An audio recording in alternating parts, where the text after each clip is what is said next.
Punch Out. I'm Jason Gilbo, J Gilbo 11. With me is Russell Clay at Russell J Clay. Taking a look at tonight's 10-game slate. Definitely kind of pitching heavy up top. You got guys like Rick Porcello, Hugh Darvish, Jose Fernandez. So definitely going to be kind of a focal point as far as value goes, and trying to kind of build some more balanced lineups, I think. Did you forget to add James Shields, or was that on purpose? No, I mean, he is one of my favorite pitchers on the slate. So okay. I kind of forgot for my. I don't want people to play him. I want to be the only one who plays him. Yeah, I was just checking. Yeah, I'm just kidding. I don't want to be the only guy who plays him. I don't want to be the guy who plays him. Yes, right, of course. Orioles and Nationals first game here. Tanner Roark versus Wade Miley. With Wade Miley and his being a leftiness here, I think we like quite a bit of the Washington bats. Trey Turner, Jason Worth, obviously kind of the two guys to pay up for, but even I feel comfortable diving down into the Anthony Rendon, Wilson Ramos, even Ryan Zimmerman, even at Danny Espinosa. Oh boy. No, I don't disagree. Jason Worth, obviously the cash option here. We all know his splits against lefties, so fire away there. Trey Turner, love what he's been doing. Obviously got caught stealing yesterday, but that's sort of most days he doesn't get caught stealing, and he puts up major numbers. So major threat there. Rendon, Ramos, love those guys. And as you mentioned, I think even as tournament guys, you can definitely jump down there with Miley on the hill.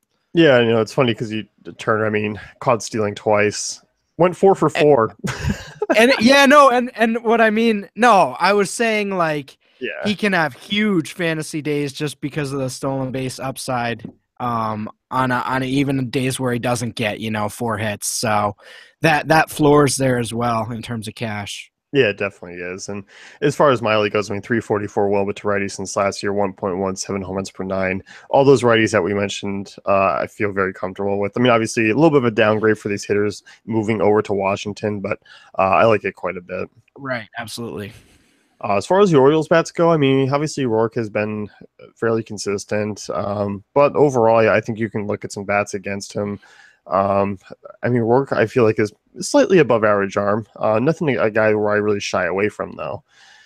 Yeah, I like Hyun-Soo Kim and Chris Davis as tournament guys. Maybe throw Trumbo in there. But overall, not getting too much exposure. This is kind of a gray area matchup for me, where I'm probably just staying away for the most part.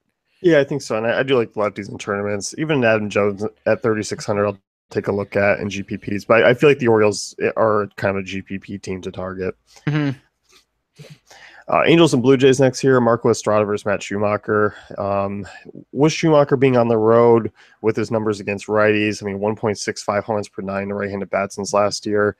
I like a lot of these kind of right-handed bats here. And even I don't mind the Russell Martin, Troy Tulowitzki, 4-5 guys there, and obviously Donaldson, Encarnacion. Yeah, I think we're good to go on firing away with this team. Like Tulowitzki, even a Michael Saunders. Schumacher had his good time at home for that stretch there, and now I think, especially where he is tonight, I think we're firing away. Yeah, I think so. I'm curious to see if Travis is out, who leads off. I mean, it was Barney yesterday, but interesting to see if like a Melvin Upton might sneak up there or you get someone else. You can kind of maybe look, and there could be some value that opens up in a good spot there. Definitely. Now with Donaldson, obviously had an okay fantasy day yesterday, but are we trusting that he's healthy at this stage, or are we still kind of a little hesitant on him? I'm okay with it. I mean, I think given the price tag, it's still going to be tough to roll in anyway, but I'm okay with it. I mean, reach base 3 times. We haven't seen, home run out of him in a little bit. I mean, only has 1 or 2 in the month of August. So, I mean, obviously a little bit of a power concern, but I'm okay with it. Right. As far as the Angels go, these bats, I mean, you can maybe take a look at a Cole Calhoun at 3K in GPPs. I mean, Estrada, 1.27 home runs per 9 to lefties since last year. You can make a case for it. Obviously, a ballpark increase there for the Angels bats, but as always, it's just kind of really the top 3. I wish I could can that sound you made at the beginning there when you said Angels. It was like the perfect, just like I've given up sound, but I can't. Like I've given up, but I can't type of deal, I would can that and sell that if I could. But Well, yeah, that's how I feel as well. they're just such a mediocre offense. I mean, I'm not like there still is upside, obviously, with the front three, but they really are just such a boring offense. I mean, eh, And without Trout, they'd be the worst in the majors. yeah, I think it would be pretty close. Yeah. I really think it would be. Them and the Padres would be in a snail versus snail mile long race. Yeah, it would be bad. So that pretty much sums it up that we're really on a 10-game slate. The Angels offense isn't ranking high on our list. No. Red Sox and Rays, Matt Andriese versus Rick Porcello. For me, obviously, you can look at some of these Red Sox bats. I'm kind of more looking at the value side of it in the Jackie Bradley Jr. 3,400, certainly reasonable. Pedroia, Bogarts, 3.4, 35. I don't mind those prices. Nice mid 3K price. I think on that slate, it's certainly reasonable. Yeah, certainly reasonable. I like Pedroia. I like Bogarts. I think you can fire away with a nice Red Sox stack here and feel pretty comfortable about generally speaking. I mean, 1 through 6, you're feeling pretty comfortable about those prices. Yeah, definitely. And if you are paying up, I mean, obviously Betts and Ortiz, I think he'll get him at lower ownership tonight because obviously it's not the best ballpark, and obviously because the arm's going, you can get him at a little bit lower price. Mm-hmm. As far as the Rays go, I mean, Rick Porcello has obviously been very solid this year. It's hard to really go against him. Pretty much for me, there's only 2 guys I might take a stab at, and that's Kiermaier and Duffy, or not Duffy, Brad Miller. Hitting there in the top 4. I don't mind those 2 lefties. Yeah, I don't mind those lefties either. But overall, I think you're more the one who brought this up. But Porcello's just been awesome of late, so kind of tough to use too many Rays here. Rays have been struggling. Miller always in play against righties, though, for me. Yeah, and that's really, I mean, you're just looking at those 2 guys, and really in tournament form, you're not really looking to get that much exposure in cash games. Right. Royals and Marlins next here. Jose Fernandez versus Dylan G. As you kind of hinted at on the pitcher pod, I mean, D. Gordon's price kind of fell a little bit here. I don't mind him at 3,300. Him and Yelich are 2 kind of the stronger Marlins options hitting from the left side against G. Yeah, D. Gordon, Yelich, I think that's a nice little mini stack there, and you can fire away with that. Not quite cash, but that's a really strong tournament start. I like the way that works. Plus, it gives you a lot of versatility with in terms of hedging and mixing in combinations. So certainly a way to go. And I mean, standalone as well, like D. Gordon at second tonight. Yeah, and I disagree a little bit. I think they're cash game worthy for me. I think that top three are just price considered, matchup considered. G's one of the easier ones to target on the slate against lefties since last year. I mean, 389 WOBA allowed, 1.54 homes per 9, and even against righties, he's been bad, 333 WOBA. So as far as a value standpoint goes, Martin Prado at 3K, I certainly don't mind him either. So him, you can even toss in a JT Realmuto if he's hitting 4th or 5th. I'm okay with the Marlins offense here. Nice. Okay. Yeah, that's fair. Nice. Yeah, we should have some first take disagreements, I think, on the show. That would get people really hyped up to, what do they say? Embrace debate or whatever they say? Yeah, it's something like that. Yeah. All right. Well, you're wrong, Jason. Should I just be like the arrogant Skip Bayless? Yeah, you should. Just be like, yeah, okay, Russ, that's pretty dumb, huh? Yeah. I don't know why you turned into an I don't know why you turned into an old crusty Italian there, but that wasn't the best Skip Bayless impression. No, that was not even close. We're not playing any Royals tonight. They're not even priced down for the matchup against Fernandez, so I'm all set.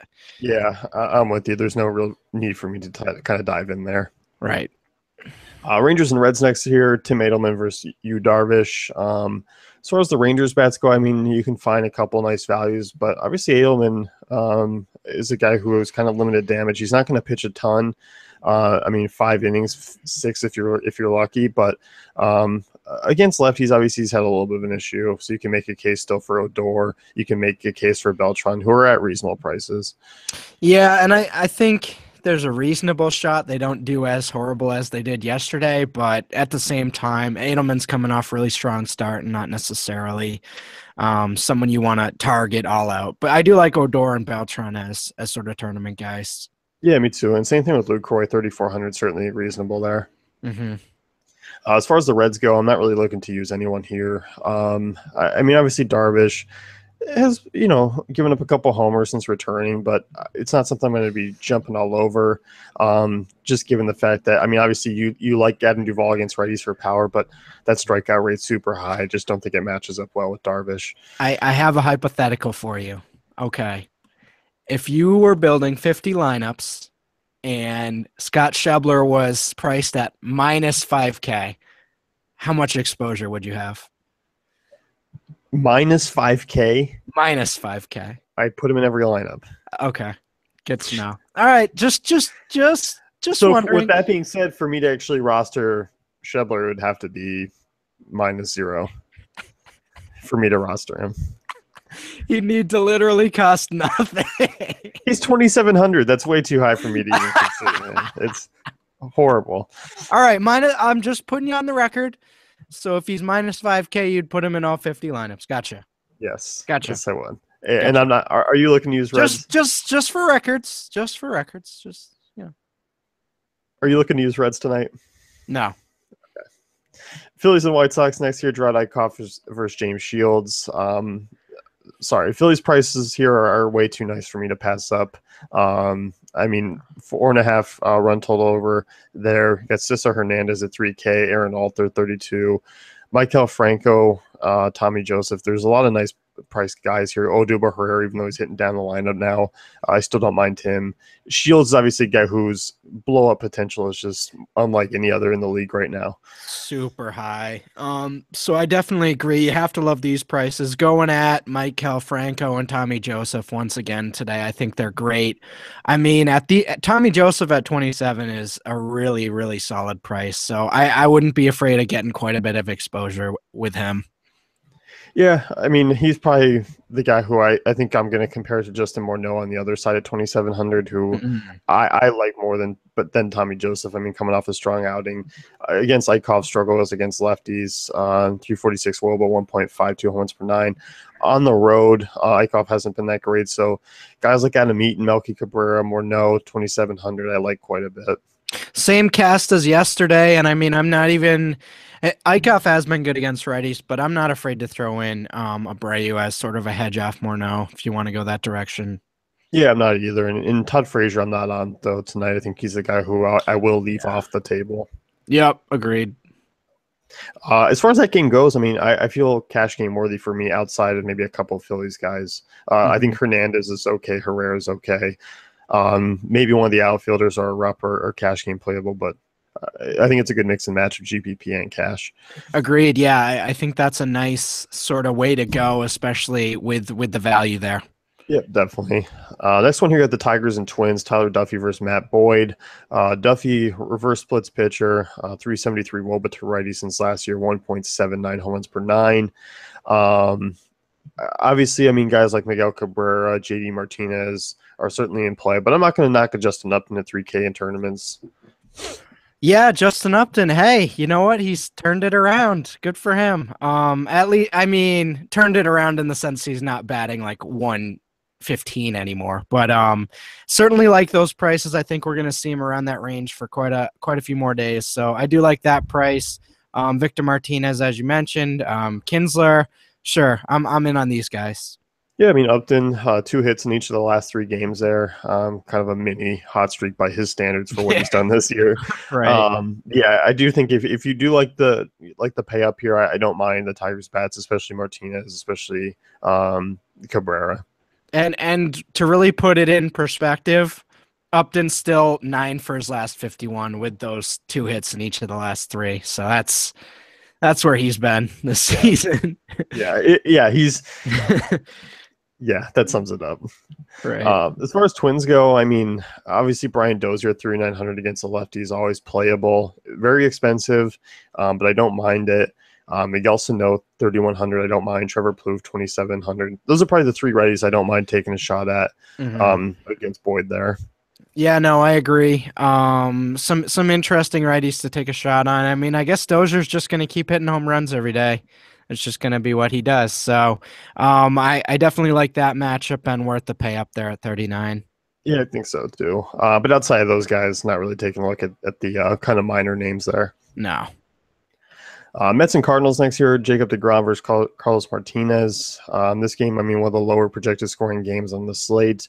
I'm not a big fan of targeting offense here, but I kind of like a Jay Bruce in tournaments at 3,500. Martinez, a little bit of a struggle with lefties. 327 well, but going back to last year, 1.01 home runs per nine. You can make a case for him. I think he's an interesting option in GPPs.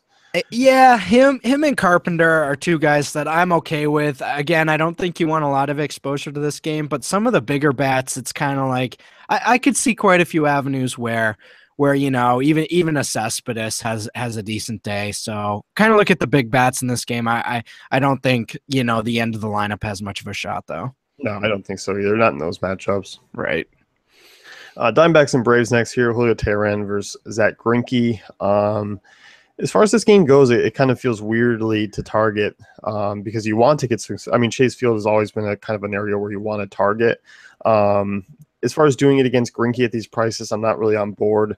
But I will take some shots with the Jake Lamb there, 3K. Come off a night where two doubles.